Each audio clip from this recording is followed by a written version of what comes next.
Hello, everybody. It is Thursday, January 26, 2017. My name is Scott, and I am one of the developers for Tuebor game. And today, I'm going to keep going on for our overpass map.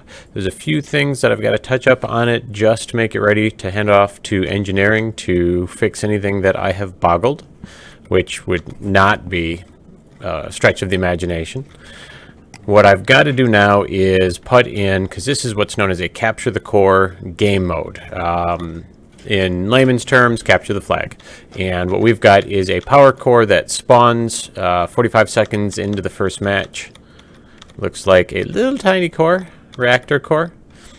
And it will randomly spawn throughout the lower part, the shanty town, or the top of the overpass here. When it spawns in the shantytown, you're going to have to fight off some NPCs while capturing objective points. You're frozen. I'm frozen? Again? In the most delightful way. This reminds me, if you've ever watched My Name is Earl, well, anytime someone tries to take a picture of Earl, he has his eyes closed and his face in a really goofy position. So that's apparently what I'm rocking. I'm going to go ahead and click on that to get rid of it. I don't know if the USB is bad or if it just XSplit really hates this computer. I'll have to figure that out. However, thank you to Emily for catching that. You don't have to actually look at my ugly mug while I'm doing this. But so at any rate, there are capturable objective points like I had mentioned yesterday where you stand under them for 5 seconds. And actually, while I'm talking about this, I'm going to make sure that there is a 5-second timer, which it's not. So over here in the details, and typically on my layout for the Unreal Engine, in my secondary monitor, which you're going to see down at the bottom lower left-hand corner, that's actually a second monitor that I've got set up for content browsers, message logs, world outliner, world settings. On the primary browser, I put stuff that I need to get to all of the time, and I'm rocking a 24-inch 1920 by 1080 monitor, 16 by 9 aspect ratio, and so I've got plenty of room to put the details and the levels and modes, and these are the three that I find I use most often. But so at any rate, I'm going to change that capture time down to 5 seconds, and then we're going to swing on over to the other side. Make sure that one's at 5 seconds. Pretty sure I already changed the ones up top. Yep, those are all 5 seconds. And I did a full production light bake on this last night after tweaking some stuff, and I'm pretty happy with the way it comes out. This was something that our lead game engineer Paul had mentioned to me a couple of months back, that we needed to have a bit more depth in the lighting, dark spots, shadows, bright spots. And so we went through and kind of overhauled and made sure that it actually has a little bit more realistic lighting and looked a little bit better. Plus, we found a few spots where the lighting wasn't necessarily optimized properly, and so we're getting a lot better frame rates now. I had fixed up, if you recall from yesterday, overpass here in the shanty town right in the middle. So if you're coming from the player spawn area, in the middle section, this was exceptionally dark. I'm going to make sure on my engine scalability settings that I have it set to epic, so that way I can see what it actually looks like on the highest settings, because when you have the settings for the engine scalability on low, it actually doesn't show you the shadows or removes a vast majority of them. And so it doesn't really give you a realistic look of what it's going to look like in-game necessarily, unless the player has it on the lowest setting. And then when you pop it back up to the epic, it'll actually point out where some spots are just really way too dark. So went through, set it onto epic, and just took a look, and I didn't really want any spots that were so pitch black that you couldn't see that they were there. That even a little bit of detail, because it is still in the daytime and there are some decently bright lights down here, so there's very few spots that are just completely pitch black, just because there's a lot of ambient light going on, and then some pretty cool neon. And so that's the shantytown with the production light bake. We've got a nice swarm setting going on here. Swarm is what Unreal uses to allow you to use multiple computers to bake the lighting. It sends the magical photons out, and they come back as as magical lights. Paul's laughing at me because of my technical terms. You go ahead and document that over on the Unreal Help Desk. I'm sure they'll put magical photons down. And then just a couple of spots, although it pained me to do it, I took off casting shadows on some of the VFX, because although it did create a nice flicker on it, it was pretty expensive, and it was causing what's known as a stationary light overlap. So when you pop the stationary light overlap on, you'll see these dark spots here. The darker it is, the more stationary light overlaps there are. And when you get too many, it turns bright red. You're kind of seeing the background, but that's not actually a stationary light. That is, what would you call that, Paul? The fog in the background? Transparency. That's transparency. So there isn't anything I can do to adjust that, and it's not actually a light. But with all of those flickering, you can kind of see the curvature of the shanty walls here. With all the flickering dynamic lights coming off of the particles, it was just killing frame rate right in the middle. So turn those over into static, tossed in some point lights that have a very low intensity, so that way we can keep some of the nicer non-white lights, the creamier or orangey or yellowish, just to give a better mood and ambiance depending on what was casting it. You'll also see Josh had gone through and set this up initially for me, and he'd done a great job setting up a lot of these point lights for things that cast the delicious colors, and then, spotlights and then point lights going through there. Now, I'm not obviously doing a light tutorial, as Unreal just did one of those 2 days ago, and they would do a far better job than saying magical photons, but just wanted to throw out there some of the things that I've done to help punch this up, give it some better depth, give it some better bright spots. You'll see some delicious shadows here, as well as some really nice bright areas. And that's what we're looking to do. This one has been actually a little bit of a tricky one, because this is a daytime map, and so you want it to actually look bright, such as you see on the orange side of the map here, but I wanted the sun to cast a big shadow. Actually, I think there was also Paul's idea of having the shadow of the building come through, and so it makes it to where the green side of the map is actually in a shadow, which kind of creates an artificial darkness.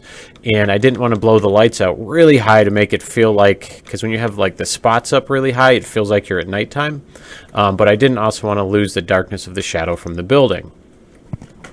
Ooh, I have a banana.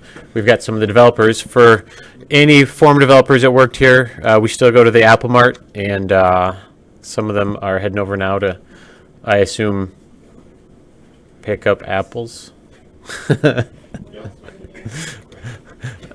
What else would we do over there? And for anybody that's actually playing or watched, has seen it, Apple Mart, you'll actually see on some of the signs throughout some of the maps. Say again? No, I'm good. I have my banana and my coffee, so my morning is complete. I don't know if we have Apple Mart signs here, but I know they're in New Detroit. So if you take a look when you're running around New Detroit, stop and read the signs. If you see Apple Mart, that's an homage to the grocery store, which is right next to the development office. So at any rate, for this particular, what I've got left to do is, Paul had made in blueprints, you'll see over on the lower right-hand corner there. I'll see if I can punch this up just a little bit, make it bigger. In my content browser, I'd searched for CTC_, which is the name of the blueprint for the capturable core. And when putting this in, you can see that this box represents where you have to run the core to in order to score a point, or score a goal, score a point in this particular game mode. Prior to setting this up, I had used a different static mesh, one from the lava flow map, that I liked a little bit more for the looks of it. And so what I want to try to do is see if I can swap out this static mesh onto this one, just using the blueprint, which I should be able to do just by changing it through here. So click on this bad boy.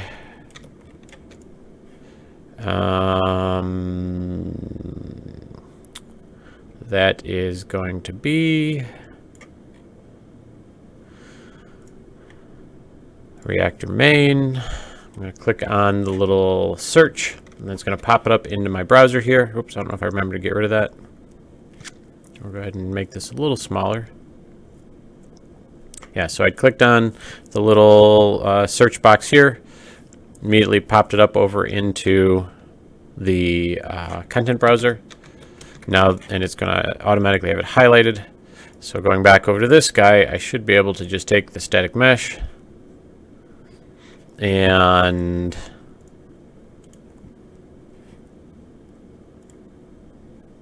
actually I can probably just drag it and drop it over there, and bam, I've got the new static mesh that I wanted without having to muck around inside the blueprints, which the engineers absolutely hate when I do.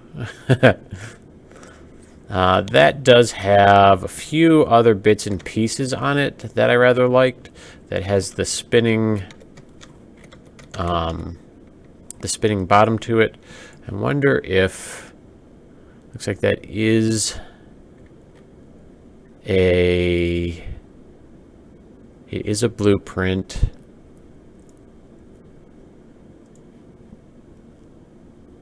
I don't know if this is going to show it on XSplit. Oh, yeah. It is a blueprint, so I don't want to swap anything out. So what I'm going to do is find the spinning arms. And we're going to go ahead, add component.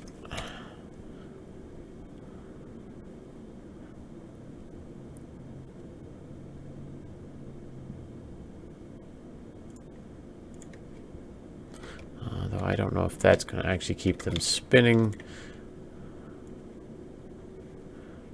I'll shove them. Oops. Where were those? They go up on top. And real quick, I'm going to save this.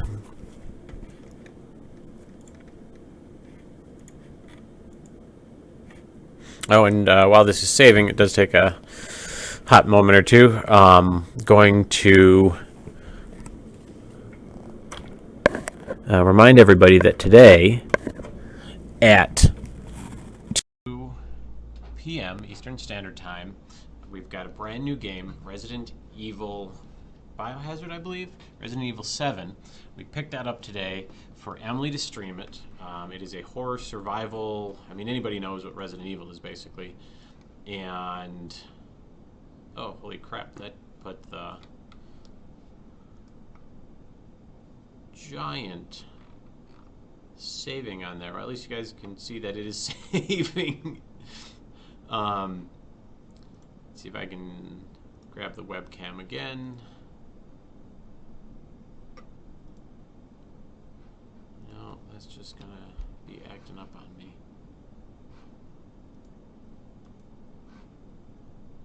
But so she was playing Alien Isolation recently, which, if you guys got a chance to see, was just delightful to watch her at all of the jump scares. And Resident Evil, I'm guessing, is going to be equally as delightful. I'm going to try and get this PlayStation Eye camera working again. And sorry about the light in the background there. I've got a banner I need to hang up, but I just need to adjust the sides on it. And where did my apologies for this. There we go. I minimized it. All right.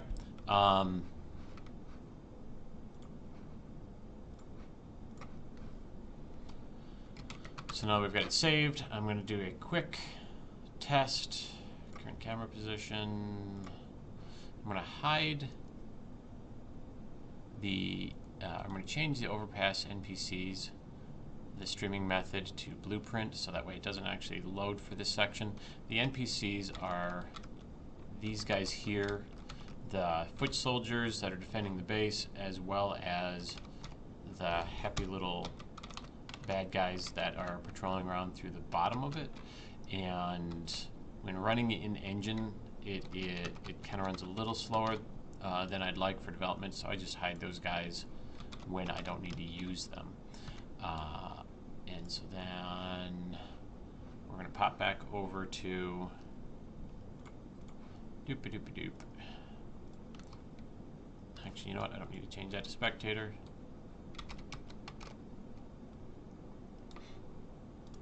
And play it in the viewport.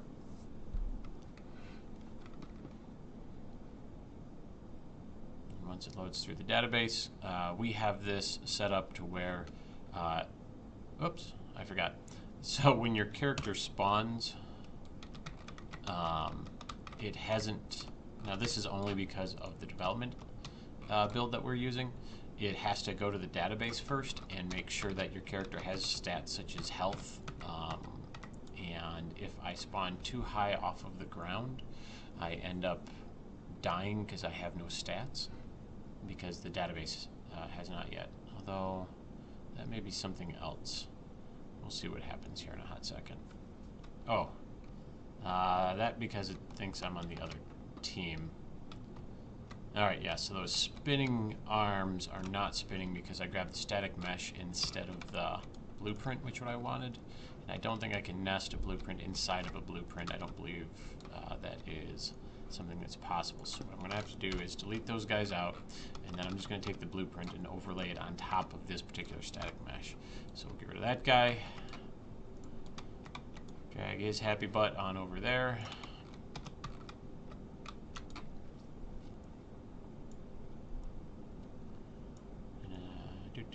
Make sure it lines up.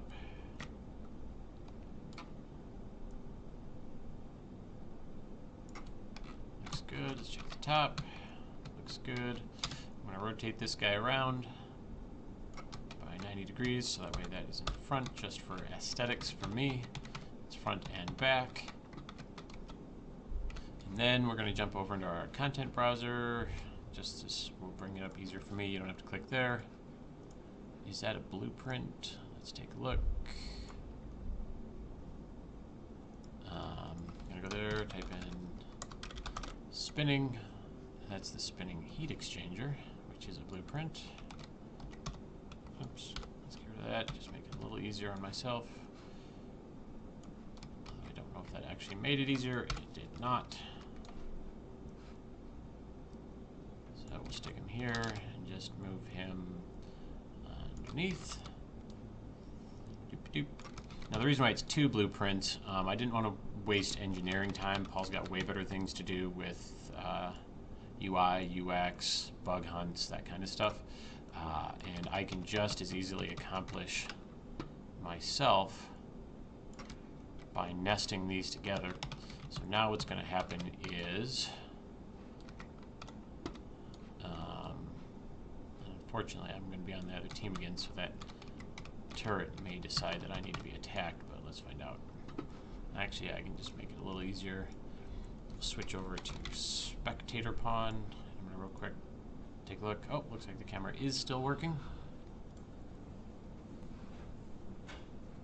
And we'll have...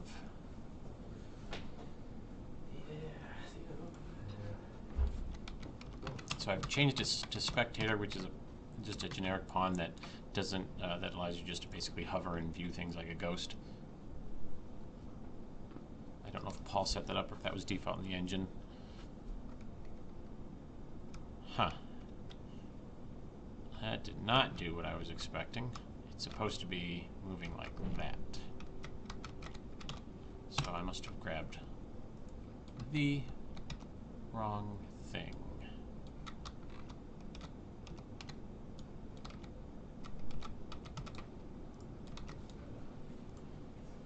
It's movable, default. Let's take a look here. That should be the right thing.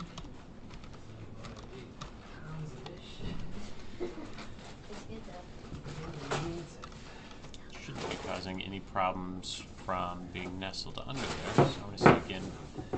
And the kids are back from the Apple Mart, throwing things around as they do. Kids? Did I just say? Well, you guys are millennials. Wah, ha, ha, ha, ha. And you are old as shit. No, I am old as balls. We don't use swear words on this stream. Not on Scott's stream. Emily's, she's like a drunken sailor. Yeah, and you curse on mine too. I do not. Yeah? Not that anybody can hear. Please.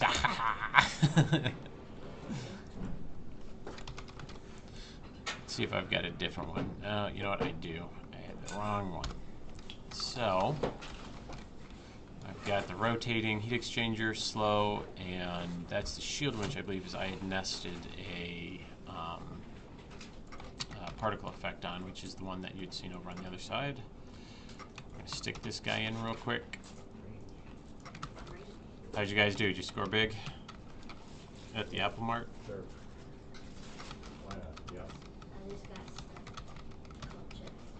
I brought the rest of it. Gonna move him over, although people don't necessarily or won't necessarily see that close. I like to get it as close as possible. We'll give it a play. That one should take care of it. There we go. Yep, it helps when you grab the right thing.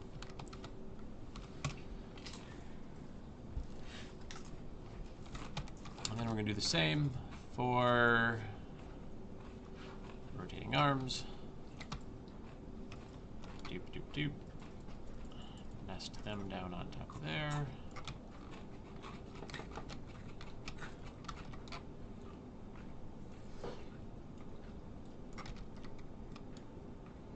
Put them up a little bit higher.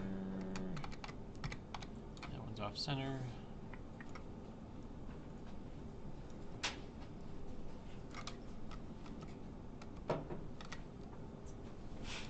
Not too bad.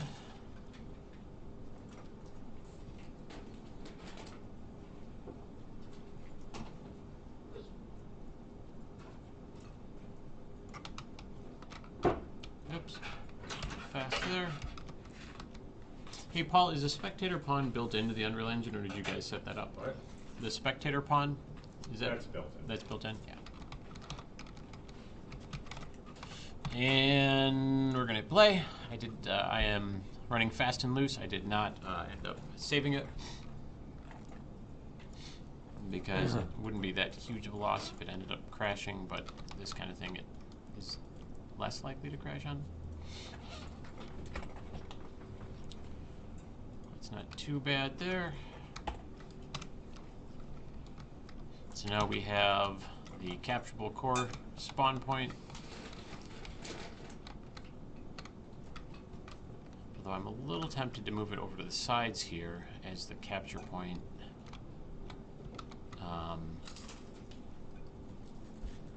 And turn this shield into a protected zone so that way enemy players can't come in and spawn camp. We do have the turrets here, which would make it fairly difficult for the enemies to come in and spawn camp, but as we do have the skill shots that reach pretty far, I don't necessarily want them to be able to just sit here and shoot and shoot and shoot and shoot. So I'll play around with that in a little bit. Right now what I want to do is just test this to make sure it's set up right and working right. So now that we've got that going, I'm going to go back over to my world settings, grab one of our characters. I'm fairly fond of Brillis because he's got his jump, which makes it a little easier to get from place to place.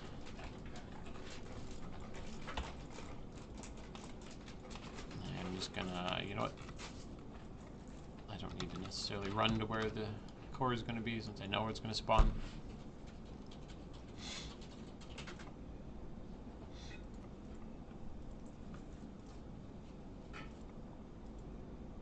Although I already know that this is going to crash if I try to score it, because I'm assuming that the core has to be assigned to a team.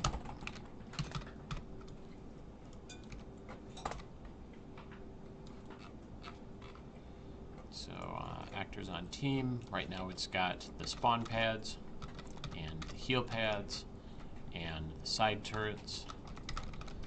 And I'm going to add one more.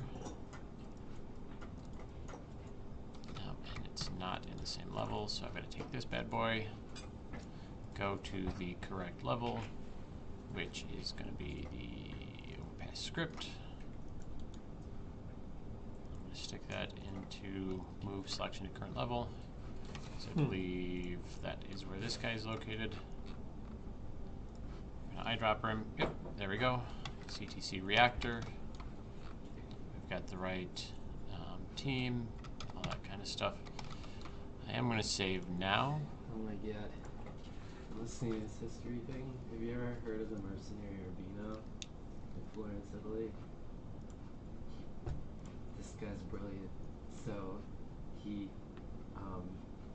anytime people would hire him to fight in a war, because they're all mercenaries, they would try to, like, bribe the other, like, bribe you to leave whoever you're fighting for to fight for them. And he would refuse to do that, no matter what. So he would like send their gold back and be like, no, I'm already signed it onto them, so because his honor was more important. So, but he was really, really, really good at fighting and all that stuff. So basically, at some point, because he would never like back away from his allies or whatever when they would hire him. At some point, he got to the point where he was charging city-states so that he wouldn't fight against them at all. So he had all these city-states just paying him to do nothing, to not kill them, basically. I need to get to that as well. Amazing. Alright, I'm going to take the mic back off mute. I've got the persistent level saved and the script level. It does take, like I said, sorry about that little absence of sound there. It was taking a little bit of time to save. And I just realized why you guys have food. It's noon. I thought it was really weird that you guys were getting salads and snacks for breakfast. I'm not very good with time. I'm really terrible with time. It's one of those strange concepts. Or distance. And we're going to start this up. In theory, it's got Brillis. Yep.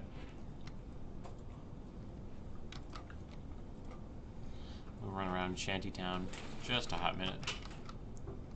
While we're waiting for the core to spawn, it will spawn in the middle the first time. We're going to be setting it up to where it's going to randomly spawn, but right now it always spawns in the same place the first time. If you guys didn't get a chance to see it on some of the other maps, the graffiti here, which is all done by decals, was put together, I believe, by technical artist Caitlin Clow. She did a really great job on making some really fun graffiti. These are the scout drones picking up a cow. She did the physics cloth using the NVIDIA cloth physics. Is that what it was called? What? What was the NVIDIA cloth physics called? Was it just that? Yeah, I don't know. I think it had a special name for it, but so these actually wobble around in the wind. I don't have a very strong wind on this particular one. All right, so the core has spawned. We're gonna grab that guy. This might be an older version of the core. It's not supposed to be all bright white like that, or it could be just because I'm playing an engine. So I apologize for the streaming bright white. Gonna run this bad boy over. While carrying the core, you can't actually run or sprint. But if you have multiple teammates around you, the more teammates you have, the faster you run. So that adds a little bit of element of actually having a strategy of you have to have friends helping you. Uh-oh, I wonder if that's going to kill me before I get in there. And in theory, it won't crash. However, I did not set something up properly, which is why it's not scoring the goal. that's okay. That's the kind of stuff that once I get everything else set up like it's supposed to be, I hand it off to Paul, and Paul makes all the magical bunnies work appropriately. Speaking of magical bunnies, did anybody else read the news? I think it was on Kotaku last night about how, and this is not super surprising, but Blizzard has hidden invisible bunnies that are what carry out their spell calls inside World of Warcraft, because as they had basically reported, they already had NPCs set up for like movement and such and such and such, and so it was easier, more efficient, and faster for them to, instead of having an engineer try and re-engineer everything all of the time, to actually just make invisible NPC bunnies that when they get to locations do effects and stuff. And so anybody out there that's playing World of Warcraft, every time you cast an effect or a spell or an ability, just imagine that there's hidden invisible magic bunnies carrying out your orders. I mean, I may just renew my subscription to that just so that way I can imagine magical bunnies carrying out my every whim. So I'm going to basically duplicate on the green side what I did on the orange side. I'm going to get the spinning heat exchanger, the spinning reactor arms, put in the correct capturable core or goal reactor. After that, I'm going to jump into one of the other maps and see how the details of the reactor are set up, because it's probably just something in here I haven't set up for this appropriately for this map. And once I get that done, it'll work like it's supposed to. We've already got several captured the core maps, so I just need to duplicate what the engineering team had set up. So I'm not going to make anybody suffer through watching that with me, but I appreciate you tuning in today. And don't forget, 2 p.m. Eastern Standard Time, watch Emily get terrified out of her mind through Resident Evil 7. It's going to be a really good time. I've found in the past that she really dislikes it when I shoot Nerf darts at her while she's playing scary games. It was not intentionally at the face, but it'll be a good time nonetheless, so definitely tune in. And check me out tomorrow. I may live stream. It might be a silent dev stream later. So that's me tooling around in Unreal Engine 4. We're using version 4.11.2 just due to some technical needs on our end. We have not upgraded to the latest version of the Unreal Engine yet. We do have the intention to do that, but there's some really great features going on in the newer version. We just need to make sure that we had everything working stability-wise before we went into launch. So at any rate, thanks for tuning in, and you guys have a really solid day, and goodbye, everybody.